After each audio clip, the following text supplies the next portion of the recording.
Hello. When people go back and forth on whether or not to leave their narcissist, or anybody for that matter, I think that a few things come into play. People worry about how am I going to be if I'm by myself? What does life have for me on the other side? What's it going to be like on the other side? It's the unknown. A lot of people don't like the unknown. So I'm here to let you know that there are 7 ways in which euphoria manifests itself when you leave the narcissist. It's not all doom and gloom and you're going to be sad and alone, and I don't want anyone feeling that way. And I'm not saying, like my last video said, you're not going to go out and meet your love of your life the day you break up with your narcissist. There might be some trials and tribulations and things you go through, some rocky roads and a little bit of being alone. But if you learn to embrace all of that, your life will turn around. I have 7 ways in which the euphoria manifests itself for me, and I will tell you about all of them because I want you to know what awaits you. I want you to know what awaits you. And even, I'm going to be alone. Okay, so since when is alone like the worst thing in the world? Okay. The first noticeable euphoric thing that I experienced was a peaceful night's sleep. If you're anything like me, then you allowed yourself to be kept up at night, arguing or working through things or painlessly talking to the narcissist for 3 hours, even though you're not going to get through. Or maybe your narcissist goes out almost every night, leaves you home with the kids or the house or whatever. Now he or she is going to come home. They're going to be drunk. You're going to get mad. Or even if that doesn't happen and you both go to bed, my narcissist used to wake me up every single night that he would be here. Every single time I would be woken up at 1 a.m., 4 a.m., and 7 a.m. Can you imagine? Now, people use that sleep deprivation, they use that to torture people. Yet he thought this was a great thing. He would wake me up, he would try to, whatever the case is, no one on earth is going to be complimented or overjoyed to be woken up every 3 hours. That is torture. And the only reason somebody does that is to maintain mind control over you and to keep you in a place that they want you. For me to go to bed now and sleep straight through the night if I want, or maybe my body wakes me up at 3 o'clock to go have a little tinkle. It's my tinkle. Nobody's waking me up, poking at me, trying to talk, fight, do whatever. Whatever the reason was, he'd come up with a reason to wake me up 1 o'clock, 4 o'clock, and 7 o'clock. If we were out late, then maybe he'd skip 1 o'clock because we're going to bed at 1 o'clock. But guess what? He's waking me up at 4 and he's waking me up at 7. No regard for somebody getting an uninterrupted night's sleep or a night of rest, or to be able to wake up naturally or when you need to get up, not necessarily because he's poking you to wake you up. It was cruel, it was unnecessary, and I am so glad to be not having that in my life anymore. Peaceful night's sleep, number 1. Number 2, quiet mornings. When was the last time you had a quiet morning?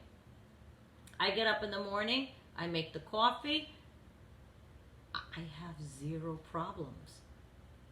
It's just me and Minnie sipping our coffee. Well, not for you because she can't have coffee. Of course, dogs can't have coffee. But we're having our coffee and I'm doing whatever I'm doing. I'm not worried about, have you ever done this? You lay in bed, you're about to wake up and you think, oh, here we go. There's none of that feeling for me. I have quiet, nice mornings. Number 3, 0 phone debacles anymore. 0. Out of my life. So there's no more he's sitting over there on his phone, or you found something on his phone, or he's talking to somebody over there on his phone, or his phone is out of my life. It's not here. He's not here. The phone is out of my life. That phone brings us all so much fury and anger and pain that to get it completely out of your life is the best feeling in the world. Now, his phone is still in his life, and I'm sure aggravating his next person. Not my problem anymore. 0 phone problems now. None. Number 4, your nights out will genuinely be fun with no risk of blowing up now. Whether you would go out with your friends and the narcissist was home and he'd be dialing you, ruining your night out, or whether you went out with your narcissist and he blew up the night because you're out together. No more of that. You go out for a nice night out now. I know I'm in control of my nights out now. So I go out with a nice night, whether it's friends or family. I know it's going to be fun. I'm in control of my nights now. And he's not going to blow them up because he's not here. That is a completely euphoric thing that maybe you forgot. Maybe you've been with your narcissist so long that you forgot how much fun you can have just going out into the world by yourself with your people. Number 4. That's number 4. Number 5. No more angst when people will be around. So you got holidays and gatherings, and it was always a worry. How's he going to behave? What's he going to say that's inappropriate? What story is he going to tell? How much are they going to have to listen to? Is he going to flip out? All of that is wiped away. Clean. It doesn't exist in your life at all. It only exists in your life because they're bringing it into your life. That's something that doesn't exist in my life at all anymore. There's no one around me that ruins holidays and stuff. I don't allow people like that into my life. And if there were ever any people like that, whether it's friends, family members, whatever, I encourage you to get rid of them too. Because nobody needs to be brought down on special occasions like that. So that's number 5. Number 6, I no longer have to listen or endure the endless BS. No more. I'm done. The stories, the promises, the deals. Oh my God, there was always some deal that never ever goes down, by the way. Oh, I got a deal and this is happening over here and just wait till you see. Nothing ever comes to fruition. I'm so sick of hearing the stories and the deals. And oh, I got a meeting with this one. Always all over the place and nothing ever, ever, ever came to fruition. Not one thing. Not one thing ever came to fruition. There was not one successful story that turned into a successful outcome. Not one. It was all pipe dreams and meeting with this friend, and they would, how do you say, like blow smoke into each other, up each other, whatever. That's what it would be. All empty, non-planned, non-business-like meetings, just off the cuff, and they all convince themselves they're going to get rich, and I'm done listening to any of that malarkey. That's gloriously relaxing and a bit of euphoria. Number 7, the overall powerful feeling of having my life back as my own. I cannot explain this enough. When you have given over your time and space and energy and effort to somebody who is, a blood-sucking vampire, they call them, because they do suck all of those things out of you and leave you feeling drained. They feed on us, right? So they take our energy and effort and time and all of that. When you alleviate that from your life and you have that powerful feeling of knowing that your life is now your own again, even if you're alone, but it's your life again. You can do whatever you want. You want to write a book, you want to go back to school, you want to, whatever it is, change jobs, move to a different state, anything you want to do, you can now do, in line with if you have children, of course. I'm not saying pick them up and move out of state. That's not what I'm saying.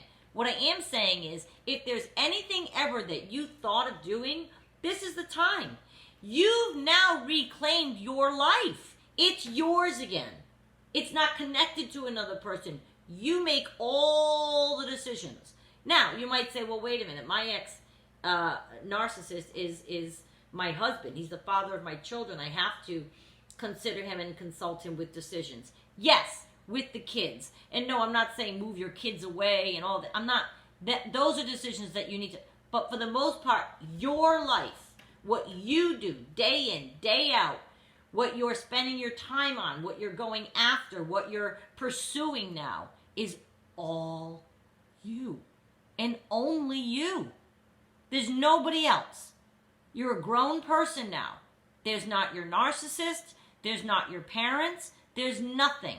You want to have children guide you to make a better life for yourself? That's a wonderful kind of guidance and motivation you get from that kind of thing.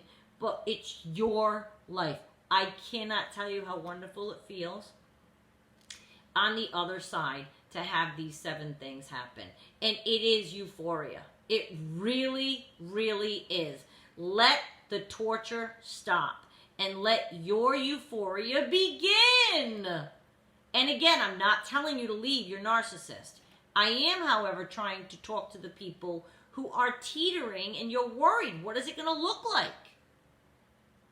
Just because you're alone doesn't mean it's not euphoria. Do you understand what I'm saying? I'm alone. I'm not even dating.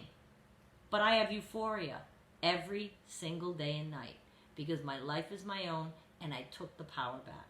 So I encourage you to do the same and look at that and not be so worried. It could be glorious what's waiting for you. Glorious. Just think of the 7 things I mentioned, and I'm sure you have plenty on your own. And picture a life without the narcissist. My God, she's right. I guess I would sleep through the night. I guess I wouldn't fight. I don't know if he comes home drunk right now because he's not in my life. No idea. Don't know where he is. Don't know if he comes home drunk. Don't know if he's blowing up somebody else's holidays and gatherings. Don't know if he's waking up somebody else in the middle of the night, making their mornings into a fight, ruining coffee. I have no idea because it's not in my life. I took my life back. And I'm experiencing euphoria. He isn't, and neither is his new person. But I am, and so can you. So you just have to give that some thought and look around and see how you think that your life would be positively influenced without the narcissist in it. I think you'd be surprised. Okay, chin up.